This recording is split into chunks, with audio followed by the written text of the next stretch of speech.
And with the recording officially starting, can we please give our Octofinalists a huge round of applause for making this happen? Best of luck to the debaters. Thank you, judges, for agreeing to help us out. And spectators, I hope you have a wonderful time watching the round. Judges want all of us to do intros now or before our speeches? Whatever you guys want to do is fine. Either way. Yeah. Speeches are now. Okay. Alright, awesome. So, hi everyone, I'm Teddy. I'm going to be your first and third speaker on the go. And I'm Carter Mitchell, and I'll be your second speaker on the go. I'm Austin Gordon. I'll be first and third for Raw. I'm Campbell. I'll be the second speaker for the call. And then I've already told my opponents this, but just for my judges, I have accommodations that are approved by the tournament. It should be on your ballot, but just wanted to let you know. Yeah. And with that out of the way, is anyone not ready? Okay. My name is Teddy Simpkins. I'll be your first and third speaker on the government, and I'll start my time. In 3, 2, 1. Carter and I strongly affirm the resolution that this House believes that the U.S. should nationalize its oil reserves. For a quick roadmap of this speech, I'm going to go for a framework, which is going to be some definitions, some observations, our plan, and how we think you should weigh this round, and then I get into our 2 contentions. Quickly, for some definitions, let's define what oil reserves are. Oil reserves refer to the estimated amount of crude oil that can be extracted from known underground accumulations, considering current technology and economic conditions, and are categorized as proven, probable, and possible. And as for what the U.S. oil reserves are, and the Energy Information Administration says that U.S. crude oil and least condensate proved reserves increased 9% from 44.4 billion barrels to 48.3 billion barrels at the year end of 2022. Which is the most current data, but also it's around this number, and it's also increasing. It's around 50 billion barrels of oil. And just for a key observation on this resolution, we're not nationalizing the oil industry, we're nationalizing the oil reserves. This is very specifically one part of the overall supply chain that takes place in the production of oil and the supply of oil. As for our plan is that the U.S. will nationalize all oil reserves in the country, meaning that it will be able to control who buys the oil in the country and for what price they buy the oil for. The money gained from this plan would be invested into green energy infrastructure, and this is basically on the ground logic that it's an energy policy, so the money is probably going back into energy. If the U.S. and just for some brief numbers on what this would look like, if the U.S. just sells 180 million barrels of oil, then at the current price of $98 per barrel, that would work out to about $18 billion. And that's just a very, very small percentage of how much oil there actually is in the U.S., which means that we're having a lot of money gained from this. The actor is the U.S. federal government, the enforcement is the U.S. federal government as well, the time frame is as soon as possible, and funding is not necessary, but anything comes from normal ways and means, probably deficit spending at worst. As for weighing, we think you should, yeah, sure. Wait, sorry. So the funding's coming from normal ways and means, and so basically, just to clarify the plan, the U.S. is going to buy all of the oil reserves. No, the U.S. is going to nationalize all of the oil reserves. It doesn't need to buy them. Okay, and then is the USFG extracting them, or is? No, the USFG is selling the rights to extract oil itself. And then in instances where the crude oil reserves are already owned by a company, they're just nationalizing it, not buying it. Yeah, I mean they can buy it for the estimated amount, but at the end they're going to make a profit anyways. Any other question, clarification? No. Alright, awesome. Starting my time again in 3, 2, 1. As for the weighing mechanism in this round, we think it should be quality of life, specifically for U.S. citizens, because that's what the goal of the U.S. government is, and that's the actor in the resolution, but it's just quality of life on average. Getting into the case, our first contention is going to be about the environment. The reasoning here is that when we put this policy in place, the U.S. is clearly able to influence how much oil is being sold to these companies, what price it's being sold for, and just control this part of the supply chain as a whole. In the status quo, these oil companies take advantage of this essential resource and make it so they can manipulate the prices in order to take advantage of the American consumer and pollute the environment. They do exploitative policies that really harm the environment in ways that aren't necessary to do so. If the U.S. nationalizes these oil reserves, they're able to regulate this more and make sure that these exploitative practices that hurt the environment more than necessary don't happen, but also they're able to control how much the price is, making sure they're not able to exploit consumers, but also making it so they're not able to just drill and create as many fossil fuels as possible. According to California energy education, oil companies coordinate with each other to manipulate oil supply and therefore the price of oil. When they agree to collude, they agree to a certain price and quantity for goods or service and create what is essentially a cartel, meaning that they collude with companies, they collude with each other illegally to create exploitative practices that harm the environment more than necessary and take advantage of consumers.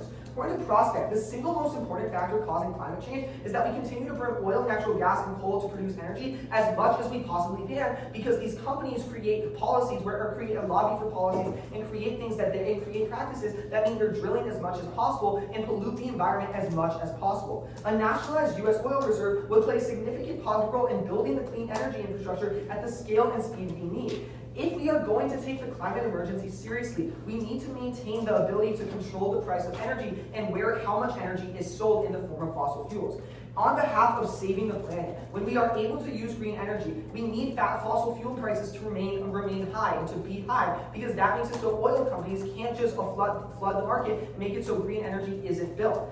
If anything, and this is because high prices for oil as well as natural gas and coal will discourage customers from buying fossil fuels to meet their energy needs. What does this mean? It means that when we build green energy, when we're able to rely on green energy infrastructure, we don't have to keep going back to these oil companies. We don't have these oil companies colluding to make it so that we don't go to this green energy system. Instead, what ends up happening is the US is able to facilitate the shift towards green energy, because we're able to see that as a whole, because we're able to use the prices, control the supply in a way that will make it so if we don't need the oil, we don't use the oil and produce less fossil fuels. The impact here is that the climate crisis is projected to cause millions of deaths by 2050. New World Economic Forum analysis warns that climate intensifies natural disasters might lead to $12.5 trillion in economic losses and over 2 billion healthy life years lost by 2050.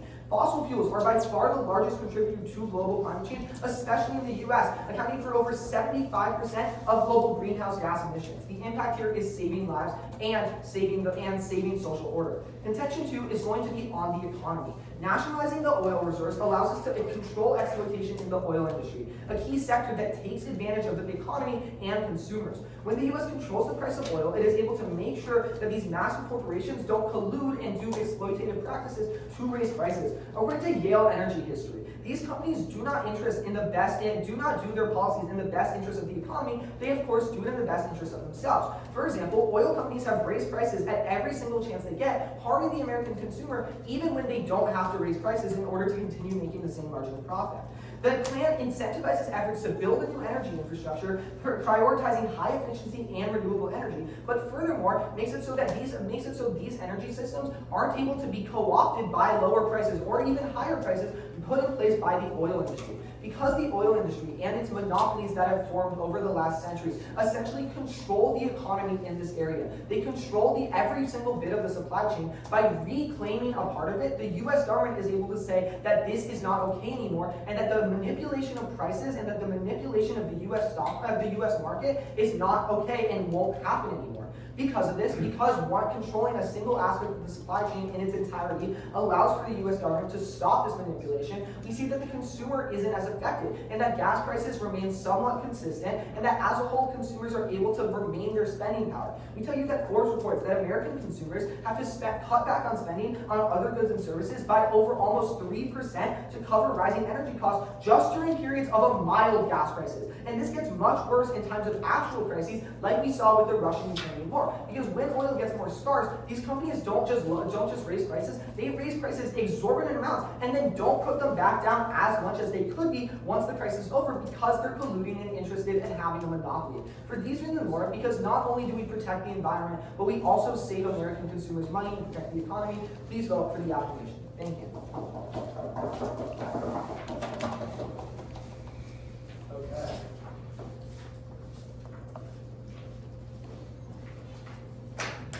Order's going to be one overview, op case, gov case. Should be fun. Okay, everybody ready? Time starts now.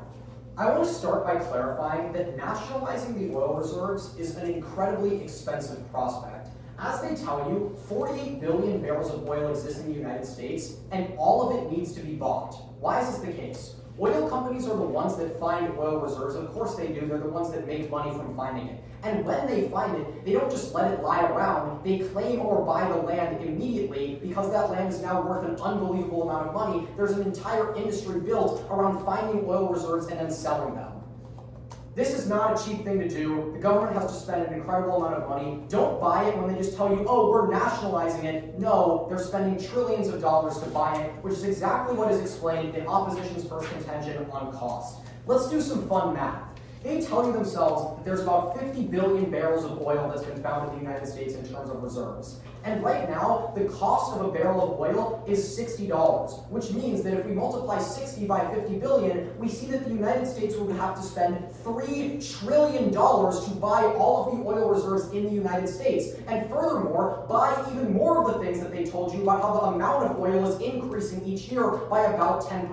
10% of 3 billion is 3 trillion is 300 billion, which means we have to spend 3 trillion off the bat and then $300 million a year indefinitely into the future. And we think it would actually be even more than this because the United States government is going to have to pay a surcharge on this because everybody's going to see, oh, the US government has to buy oil, we're nationalizing the industry, so let's just charge them whatever the hell they want because they're going to buy it from us anyways. And the US government can't make them sell it at a low price because of the Fifth Amendment of the Constitution, which says that the US government cannot take private property or private lands for public use without just compensation, which is set by the market, which means that it's probably going to be more than 3 trillion. It could be 6 trillion, 9 trillion, $10 trillion. We literally have no idea. What we do know is that it is trillions right now and hundreds of billions every year indefinitely.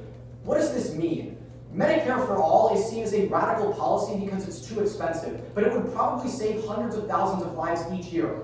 How much does that cost, you might ask? $4 trillion, which is probably less than it would cost to do the plan that Gov is proposing. What you need to understand is that we could give this entire country healthcare, we could give this entire country education with the money that they're proposing we use on buying oil.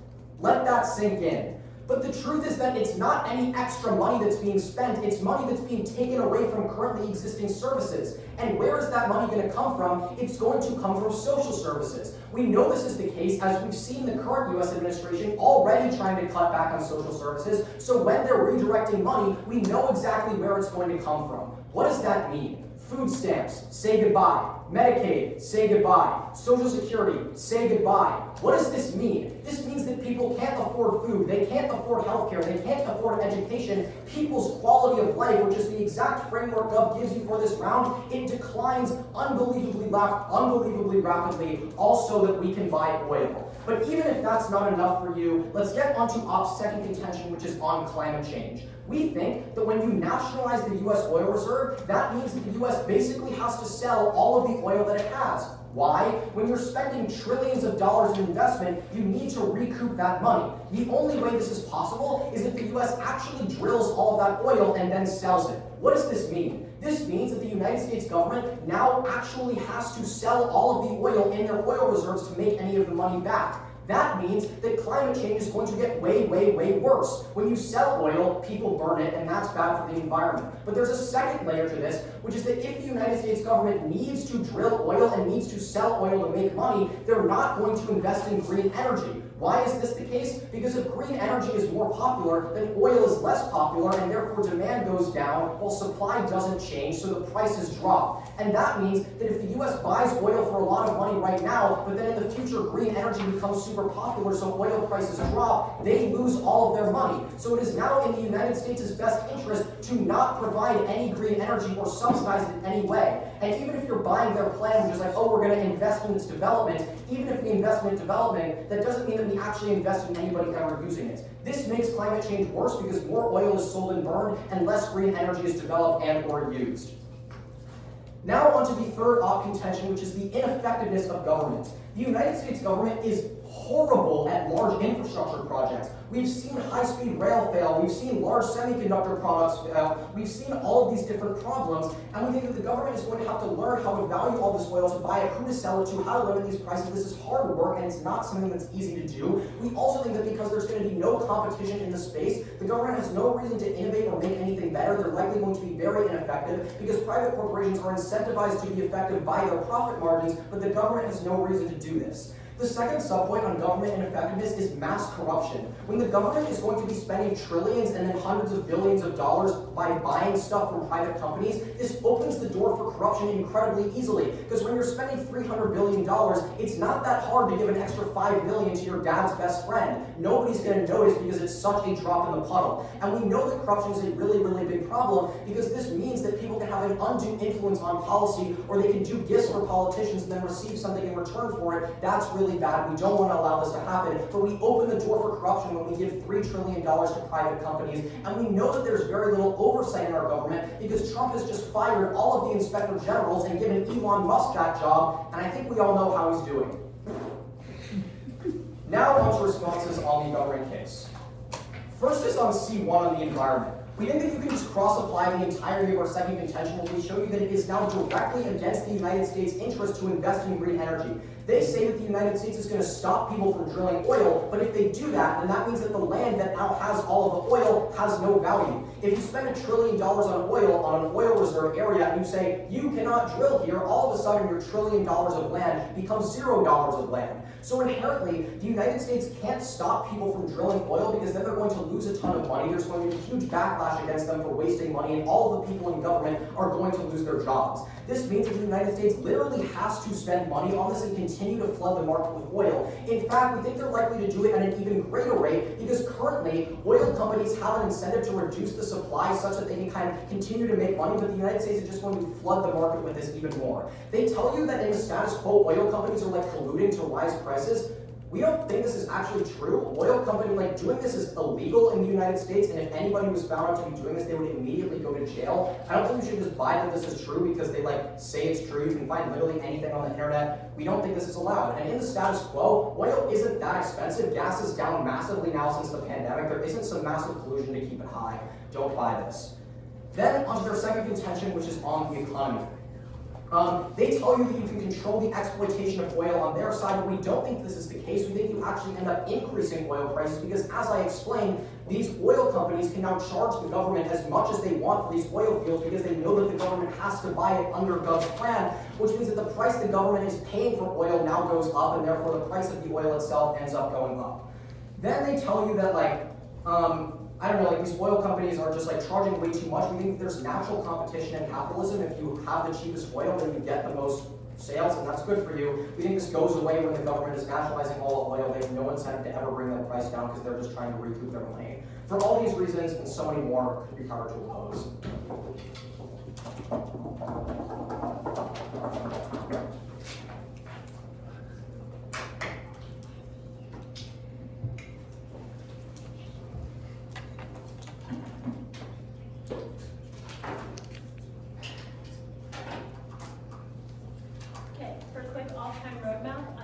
Through negate this case and then affirm this case. If I have time at the end, I'll kind of solidify the results. Okay. So, ready? Are you ready? Judges ready? Okay, starting on my first word. Hello, judges. My name is Carter Mitchell, and I am the second speaker for the resolution. This House believes that the United States should nationalize its oil reserves. So let's get into this framing at the beginning of the round that they say. So they essentially just point to you that it's extremely expensive in the status quo. But a big problem here is one, they do not account for the fact the money that they would be making back, the profit that nationalizing the oil industry would be making back through our plan. We said that we want to nationalize oil industries in order to invest in greenhouse gases, in greenhouse industry. We show you in our second contention this idea that our oil incentives will build up new energy infrastructure, and this new high efficiency in renewable energy will allow for this energy to dominate and will allow for other things and other cheaper energy to happen. They also say, we also say that you get the authority, that the United States now gets the authority to set the prices to these companies. They try to make this this solution means that the United States is going to have to pay high prices for this piece of land, but that is not what nationalizing is. Nationalizing is a piece of legislation that does not require large amount of cost. Look at other countries that have done this before. We see that nationalizing is, no thank you. We see that, she said POI. You see that nationalizing Nationalizing is a piece of legislation that does not necessarily account for all these costs. And even if you do buy that it does account for all these costs, buy the idea that they are going to be making and seeing a profit come back to them. We also buy that through moving towards greenhouse gases, our impacts outweigh their impacts because we are actually trying to solve for some of the issues of climate change, which are not solved at all through the current the current negation status quo. Next, they bring up this idea of like Medicare examples to education. One, we see that they say that this is going to take away from Medicare and social services. But what we say to that is that they make more money in the long term and be able to pay for these social services even more. And the problem with all of the negation's impacts here are that they're short-term problems. But we need to focus on what actually happens in the long term. When you set these prices, we see that instead people will be moving to one second. We'll see that people will be moving to renewable energy, and then when they're moving to renewable energy that is highly efficient, this will bring down the cost. And also, if they're able to set the prices for the average consumer, we'll see that American consumers are not actually paying as much. And we see that in the status quo, prices are already high because of this collusion that we talked about, which I'll get into in a second. Yeah, I'll take a few. Would you not classify spending like hundreds of billions of dollars each year to account for new oil reserves as like a long-term impact to a government? No, it's not at all, because the profits that they make, they will make this profit back through the new infrastructure and through new people growing and using now like new renewable sources, new renewable gas sources. Next, they bring up this idea, their second contention is climate change. They bring up this idea that it's going to harm or make climate change worse. No, it is not. The biggest problem here, the most important factor causing climate change right now, is what is happening in the status quo. We proved you in our first contention that there needs to be a mental and global and governmental shift away from what is happening right now. One of the key ways we can do that is through the plan that we propose. You need to actually try to create the infrastructure and actually incentivize people to not use what they are currently using now. And two, we also say that they're not going to invest in greenhouse gases. One, our plan provides for this, and two, that doesn't mean that that's going to continue to be true. It's we also say that once it makes a profit in a year or two, it doesn't continue to make it. One, it doesn't need to continue to make a profit, and two, it will become a self-fulfilling prophecy because they will see the benefits of following through or of investing in this greenhouse energy. They will see the benefits of that, and it will become a self-fulfilling prophecy. So that goes against this idea that it's actually really bad or harms climate change, because it inherently does not, because you're shifting away from what is currently the number one main factor of climate change right now, and that needs to be something that we actually take into account in this debate.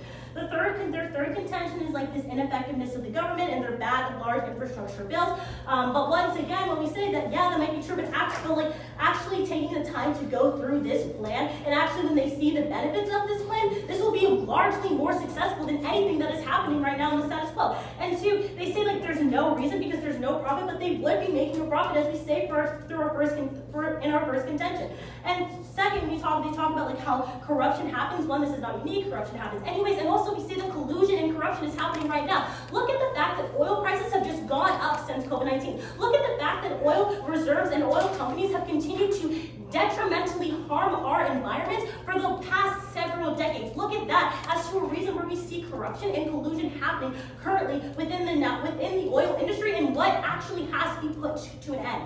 Okay, so in response to our environment, they say that it's not in their best interest. But once the government sees that they're making a profit from this, the ability to set their prices and sell them to these oil companies, they'll see that they're making a profit. They'll too see that they're actually helping American consumers, and American consumers will be more happy with what is happening in the government, which is a net good thing. And they bring up all of these examples of people being unhappy with the government right now. What if people are unhappy with the government right now? Why don't we enlist things that will make them happier in the long term with the government?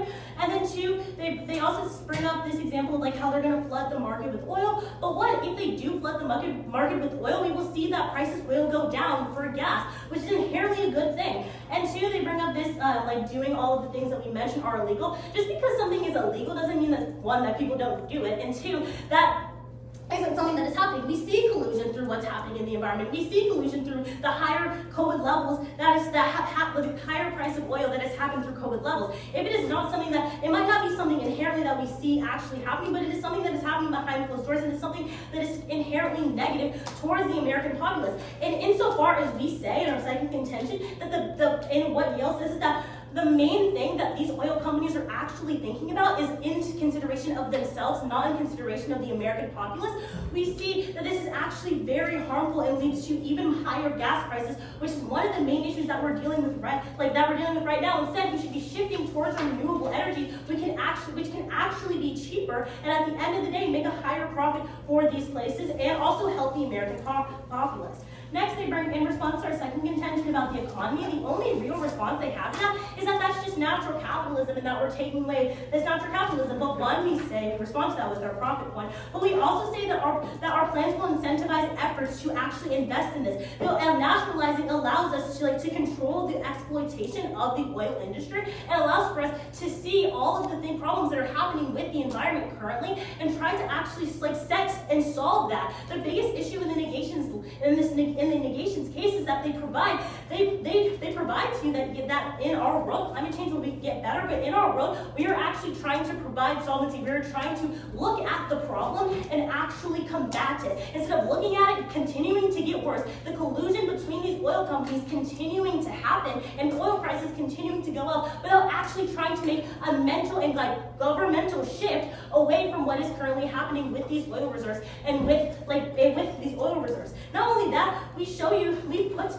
point out to you in our original plan that what is key about just nationalizing oil reserves is you still give free range for these people that own oil companies to buy back from the government and actually use these oil reserves as well. And one, that makes it better and actually allows for less exploitation. But two, this idea that it's going to ruin capitalism and not allow for people to actually use this oil reserves doesn't stand as well because of the uniqueness of just nationalizing oil reserves here. Overall, Judge, we kind of provide to you two different worlds here, and we're actually trying to do something, help the environment, and also help the economy long term, while all of their terminal impacts are short term. With that being said, I strongly affirm this resolution.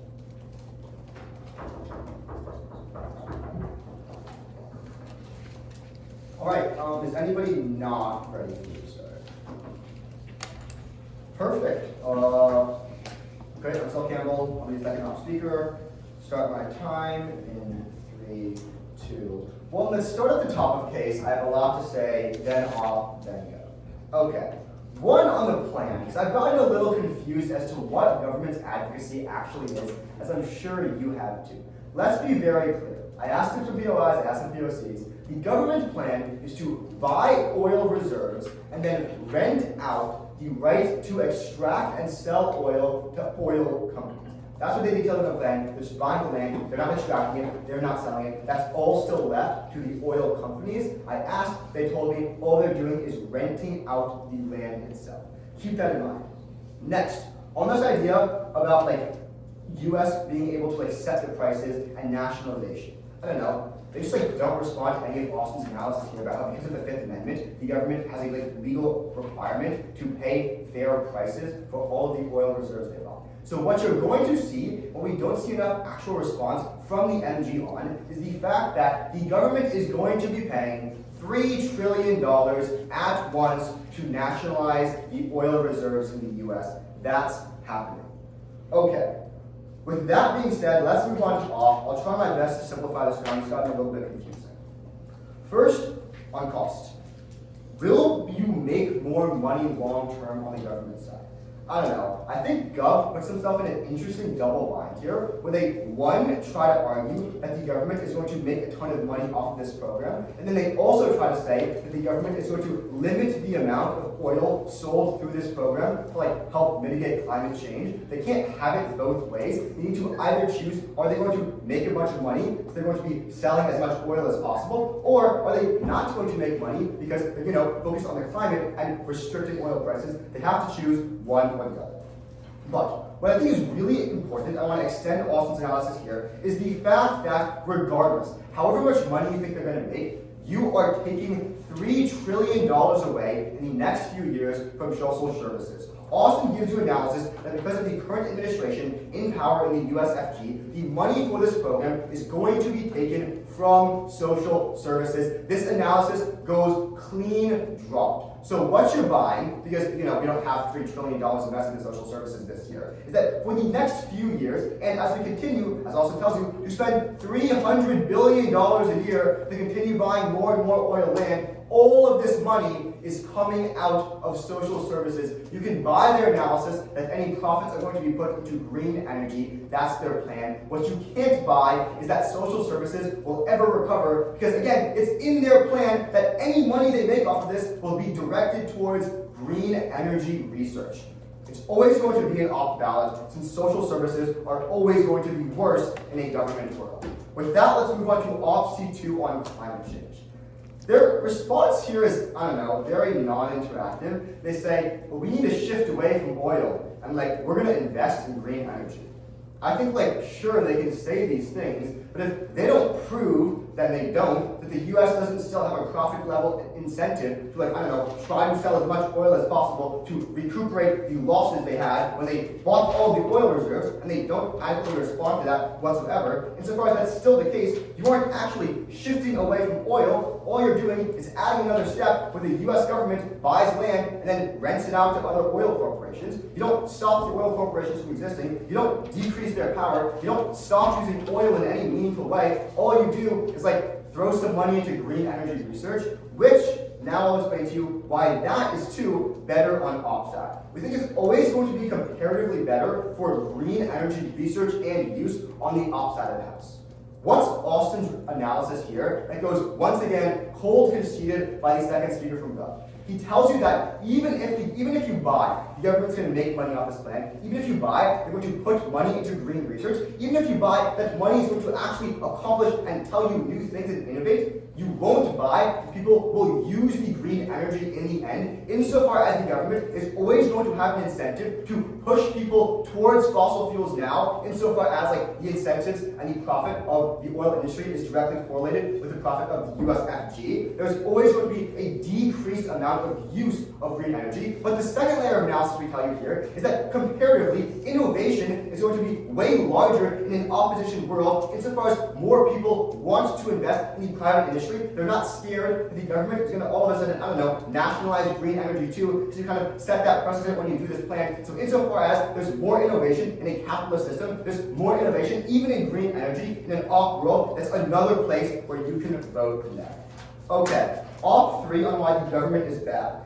Cross by everything I told you earlier about how they're not actually making a profit, and flow through Austin's response about how the government is always going to have zero reason to ever innovate. That goes cold conceded once again by the MG. Now on corruption.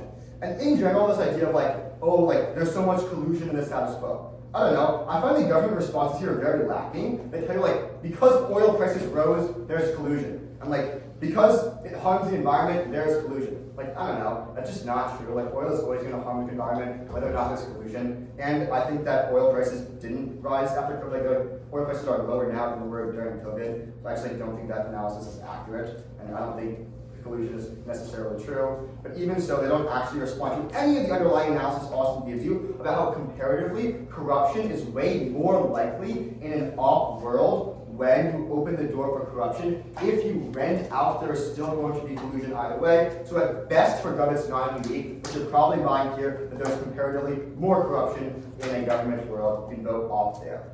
All right, Gov C1 on the environment. They tell you the government's going to make a profit. Again, cross-play, I can't tell you how that's not going to happen. People are going to be super, super happy.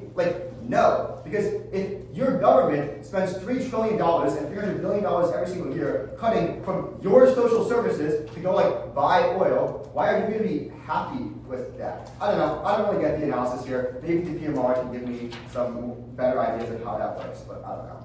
All right, next up is that prices are going to go down. I don't understand how Gov proposes to control the price of oil. They talk about this a lot. I don't really get it. If all you're doing is renting out the land to oil corporations, and the oil corporations drill it, extract it, and then sell it to third parties, they can still sell it at whatever price they really want. But I don't know, again, more details of the plan that government just doesn't advocate for. At this point in their own, I think it's kind of too late for them to add on more details to the plan. They should have done it in their first constructed speech. Cross part I told you earlier about the conclusion point. Okay, finally, Gov's second contention on the economy.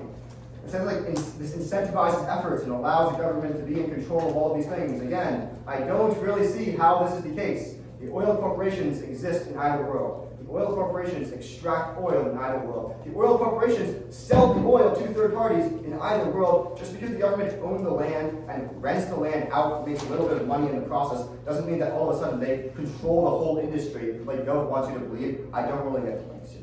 At the end of the day, though, the cleanest place to vote off is always going to be on social services. You're always prioritizing social services over any other impacts because it's literally saving lives. It's required for people to live. And insofar as we solve for death, and more immediate death, on the opposition side, it's always going to be a neg ballot. Thank you.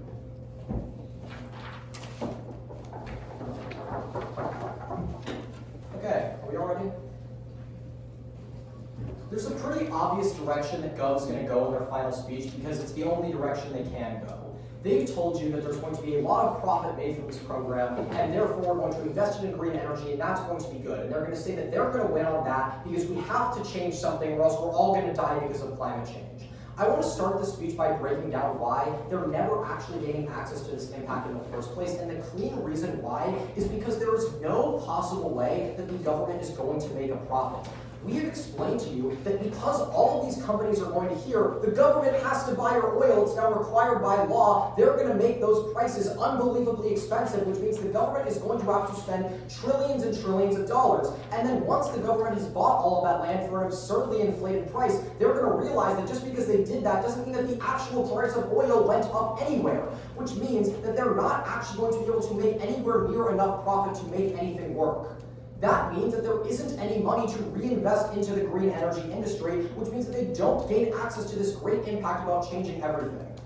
Let's talk about why, though, even if you're buying this point about how we're going to invest into green energy, OP is still winning. I'm going to start by explaining why we're actually winning on climate change before going to the more clear reason why we've won, which is social services, because I want to clear up the climate change kind of clash in this debate. There's a great argument that, honestly, props to us for this one. This is a great argument. It's Campbell's idea. I love it. But they truly failed to respond to this. And it's the argument that we explained to you, which is that the only way for the government to make a profit on this is to make sure that the green energy industry never picks up any steam. Because if green energy is more popular, oil is less popular, therefore demand goes down, and therefore prices go down, which means that the government makes less money. So even if the government is making money and then investing it into green energy research, that is still having a greater negative impact on green energy because the government is disincentivized from spending any of that money on actually implementing any of the green energy, because if they do, then they're not going to be able to make any of the money on oil, which means that even if you buy that we're going to be putting a lot into research in green energy, it's never actually going to be used, because if it is used, then the government is going to lose all of the money that they spent on oil, which they're never going to be willing to do. This means that you actually get a better climate change impact on our side.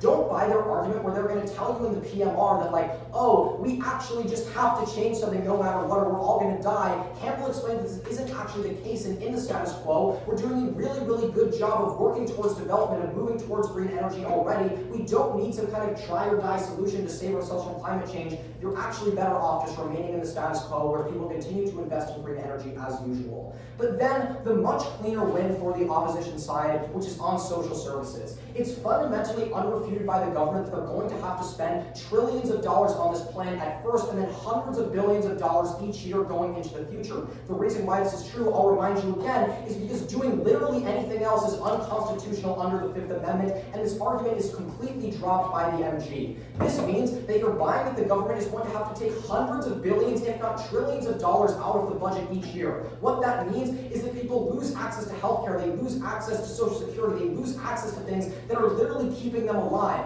Don't believe them when they tell you in the next speech, like, oh, climate change is the only important impact here because it's going to cause everybody to die. This isn't actually true, especially because we think that social services are often a prereq to solving the harms of climate change. Why is that? Because part of what the government is spending money on in social services is things like FEMA, which actually solve back for the impacts of climate change. So we think that it's very, very clear to see here that social services are literally saving lives. And then the only other potential way Doug could win this round is on their argument about economics. We think it's very clear to see that getting rid of all social services is going to end more lives than a slight boost to the economy could ever possibly save. Because our side is better for climate change, and because our side doesn't force people to die in the hospital and then have their doctor tell them that the government spent that money on oil, vote up. Thank you. Okay, right, I'm the PMR that we've been talking about so much. As a reminder, my name is Teddy. For a quick off-time roadmap, I'm going to do an overview of the round. I'll go over their case, I'll go over our case, and I'll weigh it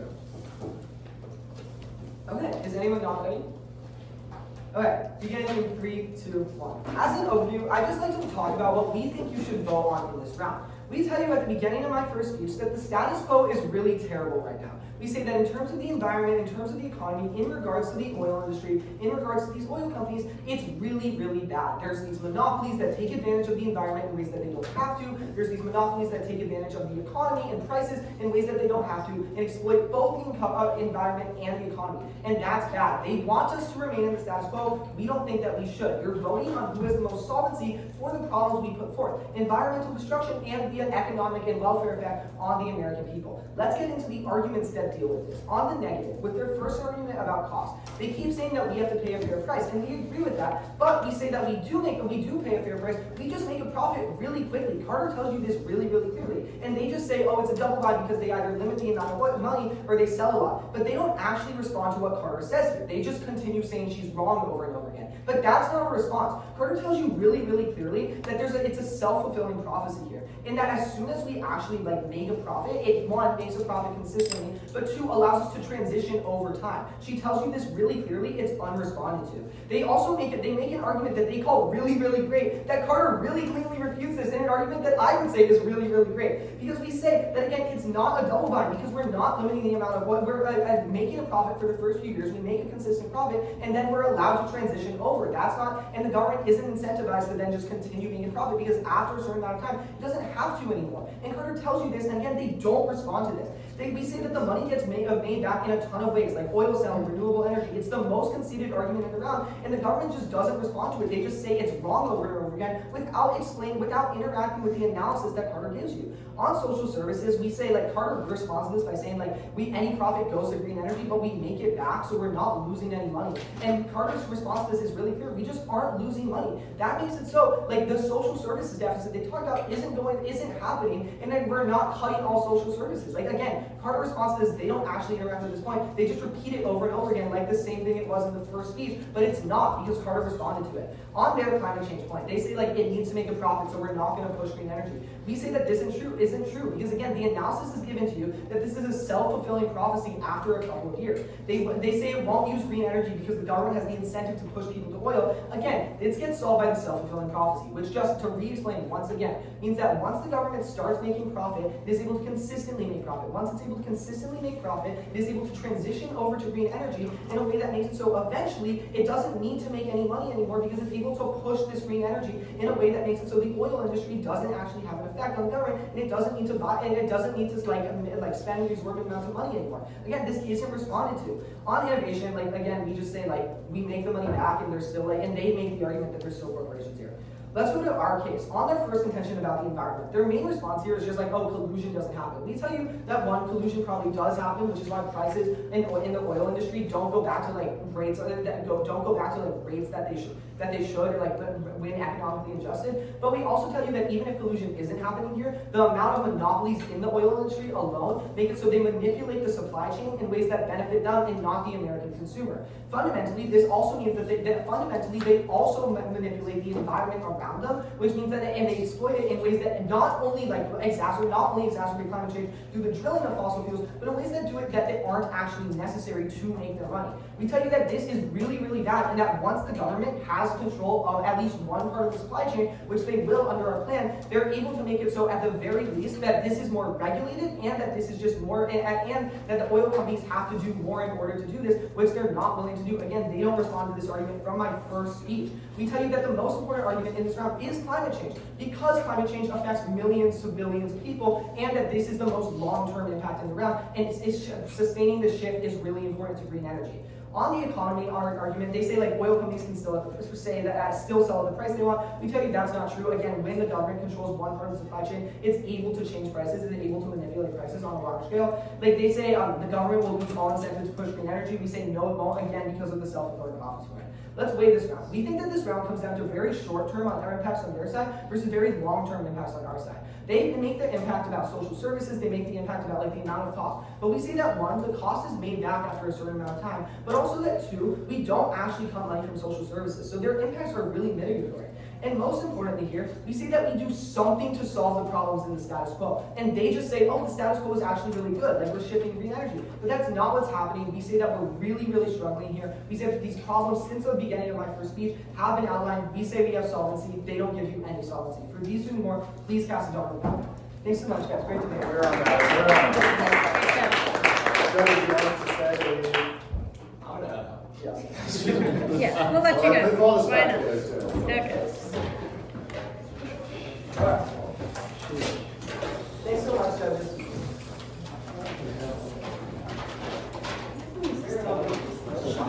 Just to make it Windward was That's Windward. That's Position that is go. go. Jerry, don't leave your phone.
do what? Oh, it's done? Okay. Should I call them? Yes. And you're, sorry, your name is? Okay. I'm Michelle. Michelle? Yeah. So I think we go first. Yeah, that's what we should do. We'll tell them the result. Or I think they lost. Usually the one goes first. Okay. So it's a 2-1 decision for the op. Great job by everybody. Terrific job getting this far. Obviously in the tournament, amazing work. This was just a really terrific high-level debate, and just you all should be just really proud of getting here and of the debate that you put together.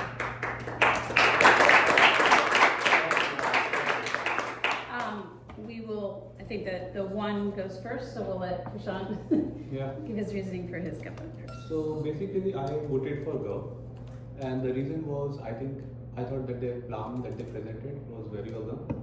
They were continuously, like, they talked about environment, they talked about social security, they talked about how government will make profit, they'll be able to pull it into the green energy, and then we did get the opposition for, like, the government is never good at, like, doing so, and then you brought up the point where brought up the point that government will have to pay, like, trillions of dollars and then hundreds of billions of dollars every year. And then I thought that Gov contracted that with saying that they may not have to pay. I think what was lacking there is, I don't know which one of the two teams really understood what nationalization is, because there was a possibility of nationalization with a $0. There is always a possibility, and that could have turned in your favor, but you never continue with it. God never continued with that. Then there was talk about collusion, and I thought there was a discussion where you said that during COVID the prices went up, and that is like an example of collusion. And I think the op were very good at it. They said, hey, that is no example of collusion, right? When it went up doesn't mean there is a collusion. And then we did talk about one thing that consistently that you were able to point, and I did not see essential counter from op, was the long term versus short term. So that is, like, I think Gov talked about it in at least 2 of their speeches, but at least in my flow, I don't remember recording anything that was a counter to it. That's why I voted for Gov, but I think it was a very, like, I really liked op thing where they said it will be like trillions of dollars and billions of dollars a year, and then they could consistently go through it without Gov really able to counter it completely. So I think it was a great, very high quality debate. You want to go first? Yeah. So I agree with both the judges. Congratulations for being here, and all the best for all your future tournaments. And so basically, the reasons for my judgment, I voted for opposition, as I thought that they provided well-reasoned arguments with supporting information, effectively addressing the motion. So I also thought that the Gov team failed to adequately address the opposition's arguments. For example, oil demand reduction or supporting the social services, etc. So finally, I voted for the plan that is helping to create synergy and to build a better world. Thank you. I'll just add, I also voted for op. I thought Gov convinced me there's a problem and convinced me that, like, the status quo is not good, but then op, I think you guys did a really good job with the numbers, right? Because you first of all introduced the constitutional requirement, which, as you said, there is a way you can do nationalization without that, but because you had said they're going to buy all the oil fields or all the oil reserves, then you guys came in with these numbers of here's what it's going to cost you to buy the oil reserves, and the response to that was, oh, but we're going to make that back, and there was not really a strong case made of how we're going to make that back. You seem to actually say different things at different times. Sometimes it was, we're going to, lease the money back to the oil companies. Sometimes it was, we're going to invest in the green infrastructure. But none of that seemed to tell me how you're going to make it back. And then in your final speech, you even said, well, we're never going to have to cut social services. But there was no warranting for why aren't we going to have to cut social services? How are we going to pay $3 trillion and not cut social services? So I just felt like the economic case I didn't have anything from you all to counter this $3 trillion cost. And so ultimately that's what decided for me. Good on, guys. But wait, don't go yet, hold on. Oh. We have a presentation. Oh. Congratulations for These are tough. making it.